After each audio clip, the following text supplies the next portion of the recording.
જીએસટીમાં ફેરફાર બાદ ગુજરાત સરકારે નવી ટેક્સટાઇલ પોલિસી જાહેર કરી છે। નવી પોલિસીમાં જીએસટીના લાભ પાછા ખેંચી લેવાયા છે। પોલિસી હેઠળ નવા લાભ જાહેર કરાયા છે તો અગાઉ અપાતી કેપિટલ સબસિડી બંધ કરવાનો પણ નિર્ણય કરાયો।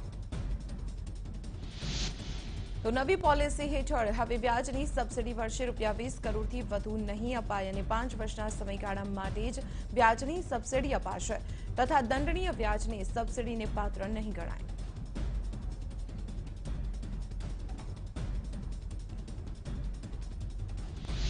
રોજગારીને લઈને ગુજરાત સરકારની કડવી વાસ્તવિકતા સામે આવી। એક રિપોર્ટમાં સરકારે કબૂલાત કરતા કહ્યું છે કે વર્ષ 2013-14માં 21,253 લોકોને સરકારી નોકરી મળી હતી, જ્યારે વર્ષ 2017-18માં માત્ર 5,777 લોકોને જ સરકારી નોકરી મળી। અમદાવાદના બોડકદેવ ખાતે વાઇલ્ડ લાઇફ કેર સેન્ટરની મુલાકાત વખતે મુખ્યપ્રધાન રૂપાણીએ કહ્યું કે આવતા વર્ષથી ચાઇનીઝ દોરી પર સંપૂર્ણ પ્રતિબંધ મૂકવા માટે કડક કાયદો બનાવીશું। ઉલ્લેખનીય છે કે રાજ્યભરમાં 650 જેટલા કરુણા અભિયાન કેન્દ્રો ઉભા કરવામાં આવ્યા છે। ખેડૂતોના દેવા માફ થાય અને ખેડૂત હિતના નિર્ણયો લેવાય તેવી માંગ સાથે ખેડૂતોએ રેલી યોજી છે। કરમસદથી આ રેલીની શરૂઆત કરાઈ છે। થોડી વારમાં ખેડૂતોની રેલી નારોલ પહોંચશે અને બાદમાં ગાંધી આશ્રમ જશે। જયંતિ ભાનુશાળી હત્યા કેસ આરોપી જયંતિ ઠક્કરની પોલીસે પૂછપરછ કરી। જયંતિ ઠક્કર ઉર્ફે જયંતિ ડુમરા અમદાવાદ ખાતે પોલીસ સમક્ષ હાજર થયો। પોલીસે જયંતિ ઠક્કરનું નિવેદન નોંધ્યું હતું। જયંતિ ઠક્કર લાંબા ગાળા સુધી જયંતિ ભાનુશાળીની નજીક હતા, પરંતુ બાદમાં એક જમીનના સોદા મામલે બંને વચ્ચે વિવાદ સર્જાયો હતો। જયંતિ ભાનુશાળી હત્યા કેસમાં ફાયરિંગના અવશેષો શોધવા માટે ફરી એક વખત ઘટનાનું રિકન્સ્ટ્રક્શન કરવામાં આવશે। પોલીસ H1 કોચમાં ફરીથી તપાસ કરશે અને મળેલા પુરાવાના આધારે આગળની તપાસ હાથ ધરશે। રાજકોટના બોગસ તબીબ શ્યામ રાજાણીના પિતા હેમંત રાજાણીની ધરપકડ કરવામાં આવી। શ્યામના પિતા અગાઉ સરકારી કર્મચારી હતા। તેઓ સરકારી હોસ્પિટલમાં કામ કરતા હતા। તેઓ હવે કોન્ટ્રાક્ટ બેઝ પર કામ કરી રહ્યા હતા। હાલ પોલીસે હેમંત રાજાણીની ધરપકડ કરીને આગળની કાર્યવાહી હાથ ધરી। પાટણમાં રાધનપુર ખાતેના પરીક્ષા કેન્દ્રમાં વિદ્યાર્થીઓ એલઆરડી પરીક્ષાના પ્રશ્નપત્રના ફોટા પાડી મોબાઈલથી બહાર મોકલવાની ઘટના સામે આવી છે અને આ કેસમાં પોલીસે એક આરોપીને ઝડપી પાડ્યો તો અન્ય એક આરોપી ફરાર છે।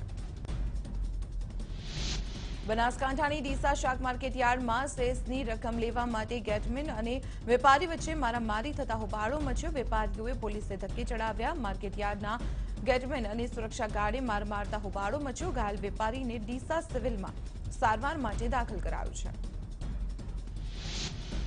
સુરતના હજીરામાં ઝાડીઓમાંથી લોહીલુહાણ હાલતમાં 3 વર્ષની બાળકી મળી આવી। ઘટનાની જાણ થતાં સ્થાનિક પોલીસ સહિત ઉચ્ચ અધિકારીઓનો કાફલો સ્થળ પર દોડી આવ્યો। પોલીસે બાળકી સાથે દુષ્કર્મ હોવાનું અનુમાન લગાવી અલગ અલગ ટીમો કામે લગાડી હતી। વલસાડની પાડી પોલીસે ઝિમ્બાબ્વેના યુવક યુવતીની દારૂ સાથે અટકાયત કરી। હાઈવે પર પૂરઝડપે કાર હંકારતા પાડી પોલીસે કારમાં તપાસ હાથ ધરી। તપાસ દરમિયાન પાડી પોલીસે 88,000નો વિદેશી દારૂ મળી આવ્યો। બંને પાસેથી વડોદરાની પારુલ કોલેજનું આઈ કાર્ડ મળી આવ્યું અને બંને દારૂની હેરાફેરી કરતા હોવાની પોલીસને આશંકા છે। અમદાવાદમાં પેરોલ જમ્પ કરનાર એક આરોપી 6 વર્ષ બાદ ઝડપાઈ ગયો। પત્નીની હત્યાના ગુનામાં સજા ભોગવી રહેલો રાજુ કનોજિયા લગ્ન માટે 30 દિવસના પેરોલ પર હતો। જોકે પેરોલ જમ્પ કરતા પોલીસે બાતમીના આધારે તેને ઝડપી પાડ્યો। સુરેન્દ્રનગરમાં લીંબડી રાજકોટ હાઈવે પર માર્કેટિંગ યાર્ડ પાસે 2 ડમ્પર અને એક ટ્રક ધડાકાભેર અથડાતા ટ્રિપલ અકસ્માત સર્જાયો। જોકે સદનસીબે અકસ્માતમાં કોઈને પણ જાનહાનિ નથી થઈ। અંકલેશ્વરના ભડકોદરા મંગલમ રેસિડેન્સીના પાર્કિંગમાં આગ લાગતા 6 મોટરસાયકલ બળીને ખાખ થઈ ગઈ। ઘટના બાદ પોલીસે સીસીટીવી તપાસતા સીસીટીવીમાં એક શંકાસ્પદ વ્યક્તિ મંગલમ રેસિડેન્સીમાંથી ભાગતો નજરે પડે છે। પોલીસે આ મામલે વધુ તપાસ હાથ ધરી। છોટાઉદેપુરમાં આઉટસોર્સિંગ કર્મચારીઓએ હોબાળો મચાવીને હિન્દુસ્તાન સિક્યોરિટી એન્ડ ડિટેક્ટિવ એજન્સીના માલિકનો ઘેરાવ કર્યો। ઉલ્લેખનીય છે કે નક્કી કરેલો પગાર અને બોનસ ન આપતા કર્મચારીઓએ હોબાળો મચાવ્યો। સુરેન્દ્રનગરના પાટડીમાં 2 વ્યક્તિ 4 લાખની લાંચ લેતા એસીબીના હાથે ઝડપાઈ ગયા। મામલતદાર કચેરીના સર્કલ ઇન્સ્પેક્ટર દજુ જાદવ સહિત અન્ય એક વ્યક્તિને લાંચ લેતા એસીબીએ રંગે હાથ ઝડપી પાડ્યા। ફરિયાદીના પિતાની સાંથણીમાં મળેલી જમીનમાં હુકમ કરી ઈ ધારામાં નોંધ પડાવવા માટે લાંચ માંગી હતી।